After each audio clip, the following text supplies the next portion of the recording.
Buenas tardes, Adolfo. Empecemos con el tema central, el punto uno de los acuerdos de La Habana, conocido como la Reforma Rural Integral.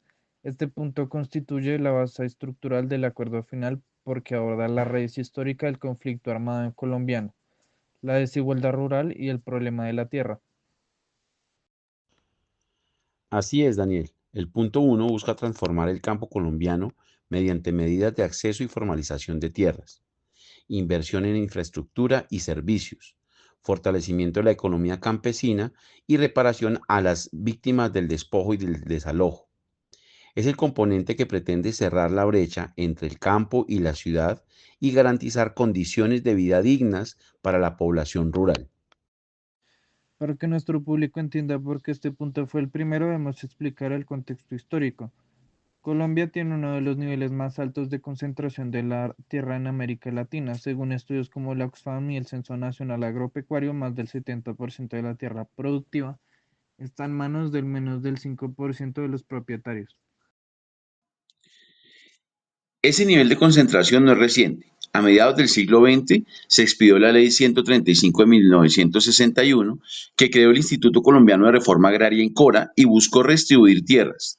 Sin embargo, en 1972, el Pacto de Chicoral frenó esos esfuerzos y reforzó la estructura latifundista. Como resultado, millones de campesinos quedaron sin tierras o con tierras insuficientes, trabajando como arrendatarios o jornaleros sin títulos. Esa exclusión estructural se convirtió en el caldo de cultivo para la violencia rural, la aparición de guerrillas campesinas y el desplazamiento masivo. Durante décadas, el Estado no invirtió de manera integral en el campo, perpetuando la pobreza y la informalidad agraria.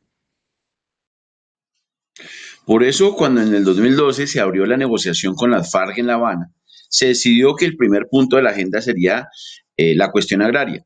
La idea era clara: sin resolver el problema de la tierra y el abandono del campo, la paz sería frágil. El punto uno es, por tanto, la reforma rural integral, diseñada para ser la piedra angular de la paz estable y duradera en Colombia. Definamos con más precisión qué es la reforma rural integral. Es un conjunto articulado de políticas y programas orientados a transformar las condiciones de vida y producción en las zonas rurales. Busca garantizar el acceso progresivo a la tierra para quienes no la tienen, otorgar seguridad jurídica a quienes la ocupan, proveer bienes y servicios públicos básicos, fortalecer la economía campesina y reparar a las víctimas del conflicto armado. Y no es un programa aislado, sino una política de Estado con horizonte de largo plazo, que combina las medidas de redistribución, formalización, desarrollo productivo y participación ciudadana. Listo, Daniel. Los componentes principales del punto uno son cinco. Vamos uno por uno. Comienzo con el primero, el fondo de tierra. Se establece una meta de 3 millones de hectáreas para adjudicar a campesinos sin tierra o con tierra insuficiente. Las tierras provendrán de baldíos recuperados, extinción de dominio, a propiedades adquiridas ilegalmente, donaciones y procesos de restitución. El objetivo es garantizar acceso efectivo a la tierra para la población rural históricamente excluida. Segundo componente es la formalización masiva de la propiedad. Se fija la meta de 7 millones de hectáreas tituladas para dar seguridad jurídica a quienes ya ocupan tierras sin títulos. Esto permite a los campesinos acceder a crédito, invertir en sus predios y asociarse sin tener temor a perder la tierra. Tercer componente. Programas de desarrollo con enfoque territorial o PDTs. Se diseñaron para 170 municipios priorizados, los más afectados por el conflicto y el abandono estatal. Los PDT son planes a 15 años que incluyen infraestructura vial, salud, educación, proyectos productivos, fortalecimiento institucional y participación comunitaria. El cuarto componente es planes nacionales para la reforma rural integral. Son programas sectoriales en áreas como crédito y financiación rural, asistencia técnica, riego y adecuación de tierras, conectividad, agua potable, energía y apoyo a la economía campesina. Estos planes completan la inversión territorial de los PDET. Quinto componente, atención y reparación a víctimas rurales. Incluye restitución de tierras a personas desplazadas o despojadas, acompañamiento psicosocial y medidas de reparación colectiva. Así se reconoce que la paz también se requiere justicia y reparación en el ámbito rural. Un punto distintivo del punto uno es el enfoque territorial. Este reconoce que las regiones tienen realidades distintas y requieren soluciones diferenciadas. Por eso se diseñaron los PDET como mecanismos de planeación participativa. En el Caribe seco, por ejemplo, la prioridad es el agua y el riego. En la Amazonía, el ordenamiento ambiental y la protección del bosque. En la Orinoquía, la formalización de baldíos. Y en el Pacífico, la infraestructura y la articulación con comunidades afrodescendientes e indígenas. Las comunidades participaron masivamente en la construcción de los planes de acción para la transformación regional. Más de 200.000 personas propusieron más de 33.000 iniciativas específicas para orientar la inversión en sus territorios. Estos PATR son las hojas de ruta para ejecutar el PDET en cada municipio y subregión, con metas a 10 y 15 años. La idea es que la planeación sea desde abajo hacia arriba, legitimando las propiedades locales. ¿Cómo se implementa en la práctica cada componente? Bueno, para el Fondo de Tierras, el Estado debe identificar y recuperar baldíos, ejecutar procesos de extinción de dominio y recibir donaciones para luego adjudicar esas tierras a campesinos. Para la formalización se requieren catastros actualizados y procesos administrativos ágiles para titular los predios.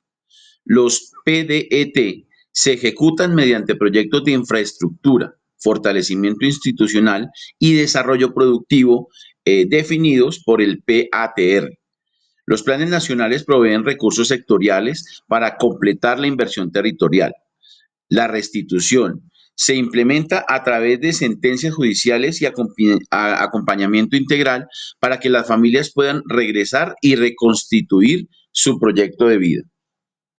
Es decir, la reforma rural integral es un entramado de acciones simultáneas y coordinadas que requieren recursos, instituciones eficaces y participación social. Hasta aquí hemos descrito el diseño. En la segunda parte podemos entrar a evaluar los avances, las cifras actualizadas, los obstáculos y el impacto potencial de su cumplimiento. De acuerdo.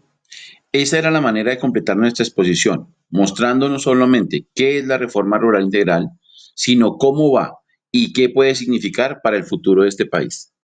En la primera parte explicamos qué es la reforma rural integral, cuáles son sus componentes y ahora debemos presentar cómo va la implementación, cuáles son los principales avances y retos que persisten.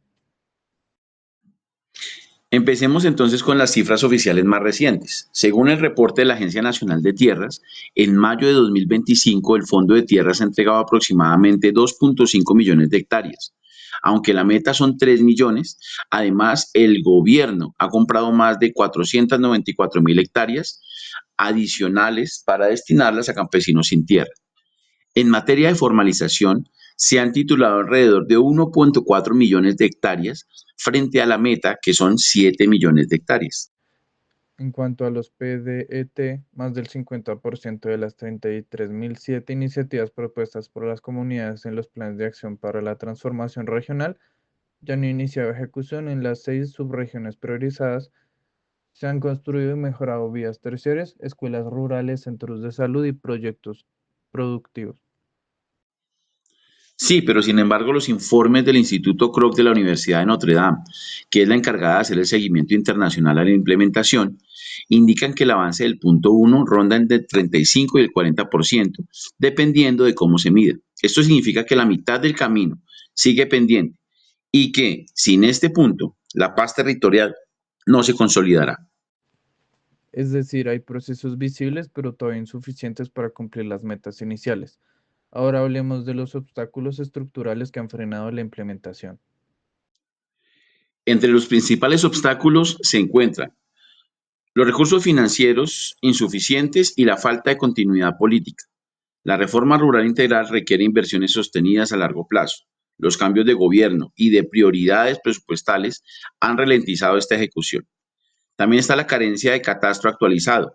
Sin un catastro moderno y completo que identifique baldíos, predios y ocupaciones de hecho, la formalización se vuelve lenta y conflictiva. La presencia de grupos armados ilegales es otra variable. En varios municipios persisten actores armados que amenazan líderes y comunidades, dificultando la restitución de tierras y la ejecución de proyectos productivos. La desconfianza local y la débil articulación institucional. Eso quiere decir que la falta de coordinación entre entidades nacionales y territoriales y la percepción de decisiones tomadas desde Bogotá sin considerar las realidades locales de cada región debilitan la legitimidad del proceso. Otro punto es la capacidad técnica limitada en municipios rurales. Muchos no tienen equipos técnicos ni recursos humanos para ejecutar proyectos complejos. Estos factores muestran que la reforma rural integral no es un desafío técnico, sino también político y de seguridad. Por eso se insiste en fortalecer los mecanismos de participación ciudadana y la veeduría para que las comunidades tengan voz efectiva en la planeación y ejecución.